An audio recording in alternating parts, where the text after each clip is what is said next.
Praise lord. మనిషి మరణించిన తర్వాత ఆత్మ దెయ్యముగా మారుతుందా? మరణించిన మనిషి ఆత్మ బ్రతికి ఉన్న మనిషిని ఆవహిస్తాయా? అసలు మనిషి మరణించిన తర్వాత ఆత్మ ఎక్కడికి వెళుతుంది, ఏమి చేస్తుంది? ఇంకా అనేకమైన ప్రశ్నలకు ఈ వీడియోలో సమాధానం తెలుసుకుందాం. ఈ మనిషి మరణించిన తర్వాత మనిషిలోని ఈ ఆత్మ ఎక్కడికి వెళుతుంది, ఏం చేస్తుంది అనే విషయాలు మనం తెలుసుకుందాం. ఈ భూలోకంలో 2 రకాల మనుషులు మాత్రమే జీవిస్తున్నారు. మొదటి రకమైనటువంటి మనుషులు ఎవరంటే, లోకానుసారంగా జీవిస్తూ తమ శరీరేచ్ఛలను నెరవేర్చుకుంటూ తమ జీవితాన్ని స్వార్థపూరితమైనటువంటి ఆశలతో నింపుకొని దేవునికి దూరంగా జీవించేవారు. రెండవ రకమైన మనుషులు ఎవరంటే, దేవుని ప్రేమ కలిగి పవిత్రత కలిగి దేవునిని తెలుసుకొని దేవుని కొరకు ఈ లోకంలో జీవించేవారు. ఈ భూలోకంలో ఈ 2 రకాల మనుషులు మాత్రమే జీవిస్తూ ఉన్నారు. ఇక్కడ మనం ఒక విషయాన్ని ఖచ్చితంగా గుర్తుపెట్టుకోవాలి. యేసుక్రీస్తు ప్రభువారు మానవుల కొరకు మరణించడానికి ముందుగా ఈ 2 లక్షణాలు కలిగినటువంటి మనుషులు ఈ భూలోకంలో ఉన్నారు. యేసుక్రీస్తు ప్రభువారు మానవుల పాపాల కొరకు మరణించి పునరుద్ధానుడైన తర్వాత కూడా ఈ భూలోకంలో ఈ 2 రకాల మనుషులు జీవిస్తూ ఉన్నారు. అయితే యేసుక్రీస్తు ప్రభువారు మానవాళి కొరకు మరణించడానికి ముందుగా ఈ 2 లక్షణాలు కలిగినటువంటి మనుషులు మరణించిన తరువాత వారి ఆత్మలు ఎక్కడికి వెళ్ళాయో మొదటగా మనం తెలుసుకుందాం. లూకా సువార్త 16వ అధ్యాయము 22వ వచనాన్ని గనక మనం గమనించినట్లయితే, యేసుక్రీస్తు ప్రభువారు ఈ 2 లక్షణాలు కలిగినటువంటి మనుషులను గురించి ఒక ఉపమానం చెప్పడం జరిగింది.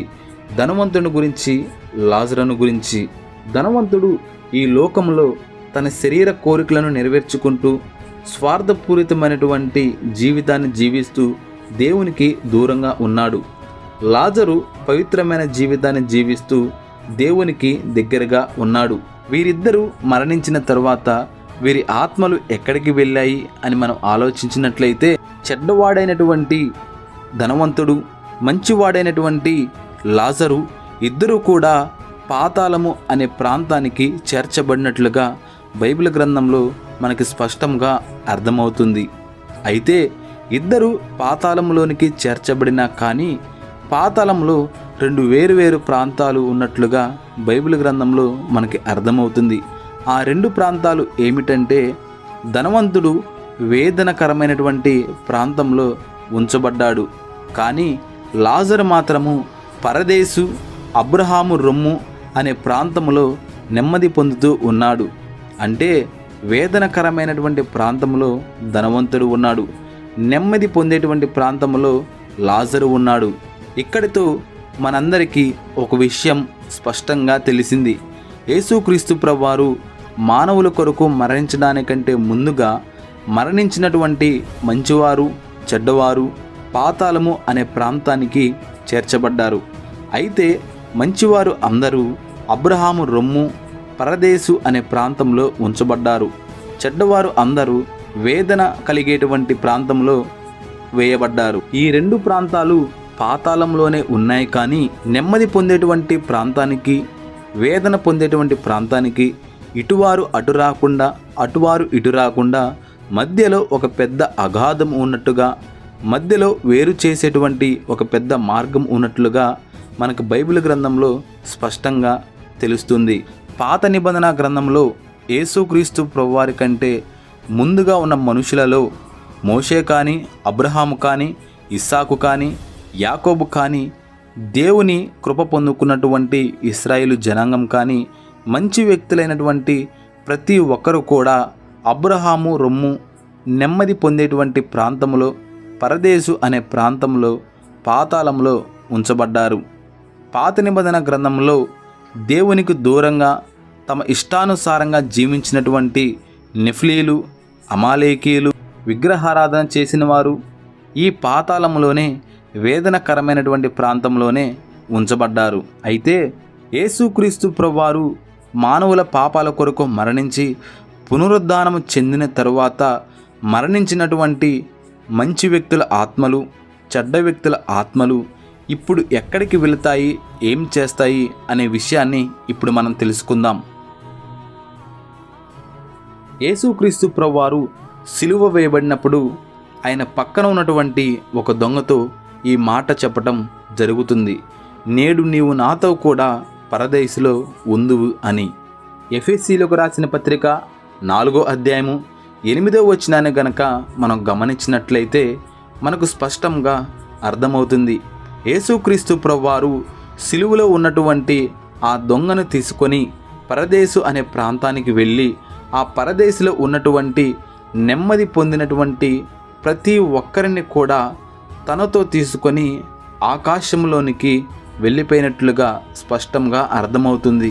అంటే ఇప్పుడు కొత్త నిబంధన ప్రకారము విశ్వాసి ఎవరైనా ఒకరు చనిపోతే వారు పాతాళములోని పరదేశు అబ్రహాము రొమ్ము అనే ప్రాంతానికి వెళ్ళరు. కానీ యేసుక్రీస్తు ప్రభువారు ఏ ప్రాంతంలో అయితే ఉన్నారో డైరెక్ట్గా చనిపోయిన ప్రతి విశ్వాసి కూడా యేసుక్రీస్తు ప్రభువారి యొద్దకు నేరుగా వెళ్ళటం జరుగుతుంది. ఈ విషయాన్ని మీలో చాలామంది అంగీకరించరు. మీకేమైనా ప్రశ్నలు ఉంటే కామెంట్లో అడగడానికి ప్రయత్నించండి. ఈ విషయాలు మనం కొరింథీయులకు రాసినటువంటి 2వ పత్రిక 5వ అధ్యాయము 8వ వచనాన్ని జాగ్రత్తగా గమనించినట్లయితే మనకు స్పష్టంగా అర్థమవుతుంది.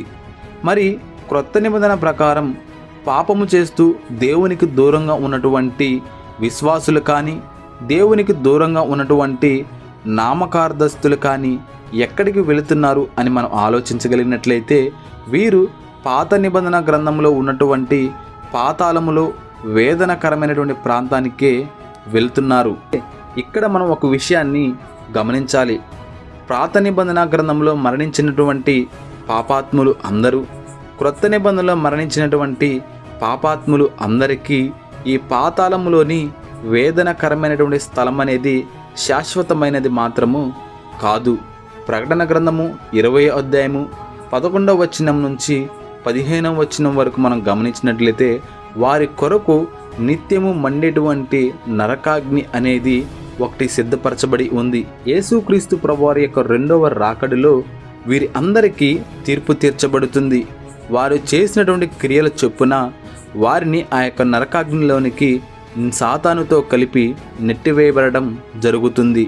వారికి ఇది చివరి తీర్పు, చివరి నరకాగ్ని. అంతేకాని క్రొత్త నిబంధనలో మరణించినటువంటి ఏ విశ్వాసి అయినా కానీ సరే డైరెక్ట్గా మరణిస్తే యేసుక్రీస్తు ప్రభువారు ఉన్నటువంటి ప్రాంతానికి వెళ్ళటం జరుగుతుంది. మనిషి మరణించిన తర్వాత మనిషి ఆత్మ అనేది భూలోకంలో తిరుగుతూ ఉంటుంది అనేవి కట్టుకథలు. మనిషి ఆత్మ అనేది బ్రతికి ఉన్న మనిషిని ఆవహిస్తుంది అనేవి కూడా కట్టుకథలు. మీలో కొంతమంది అంటూ ఉండవచ్చు, బ్రదర్ మా ఇంటి పక్కన ఒక సహోదరునికి ఆ దురాత్మ పట్టింది. అయితే ఆ దురాత్మ మా బంధువులలో ఒకరి యొక్క డీటెయిల్స్ చాలా క్లియర్గా చెప్తూ ఉంది. ఆ డీటెయిల్స్ ఎవరో ఆ వ్యక్తి చనిపోయి ఉన్నాడు అంటే ఆ చనిపోయిన వ్యక్తి ఈ బ్రతుకున్న వ్యక్తిని ఆవహించాడనే కదా అర్థము అని మీలో అనేకమైన అనుమానాలు రావచ్చు. అయితే అలాగా ప్రేరేపించేది, అలాగా నడిపించేది ఈ లోకంలో దేవుని చేత నెట్టివేయబడినటువంటి అపవాది అయినటువంటి సాతాను యొక్క శిష్యులు. మరి ఒక ప్రశ్న ఏమిటంటే, చిన్నపిల్లలు మరణిస్తే ఎక్కడికి వెళ్తారు? చిన్నపిల్లలకి పాపం అనేది ఏమిటో తెలియదు.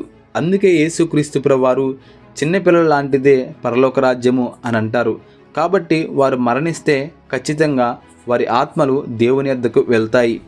యాక్సిడెంట్ రూపంలో చనిపోతే వారు పవిత్రంగా జీవించిన వారైతే ఖచ్చితంగా వారి ఆత్మ దేవుని యొద్దకు వెళుతుంది.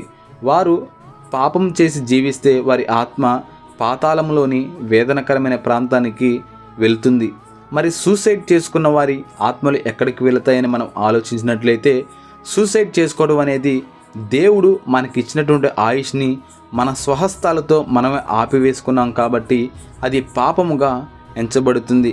కాబట్టి పవిత్రంగా జీవించినటువంటి పాస్టర్ గారైనా కానీ సరే ఖచ్చితంగా పాతాళంలోని వేదనకరమైనటువంటి ప్రదేశానికి నెట్టివేయబడతారు. ఇక్కడితో మీరు ఎలాంటి లక్షణాలు కలిగి ఉన్నారు, మీరు చనిపోతే మీ ఆత్మ ఎక్కడికి వెళ్తుంది అనే ఒక క్లారిటీ మీ ఆత్మ గురించి మీకు కలిగి ఉంటుందని నేను అనుకుంటున్నాను. మీ ఆత్మ మరణిస్తే వేదనకరమైనటువంటి ప్రాంతానికి వెళుతుందేమో. జాగ్రత్త. దేవుణ్ణి తెలుసుకొని దేవుని యొద్దకు మీ యొక్క ఆత్మని పంపించడానికి ప్రయత్నించండి. Praise lord. అనేకమైన వీడియోల కొరకు నా యొక్క ఈ ఛానల్ని సబ్స్క్రైబ్ చేయండి. God bless you.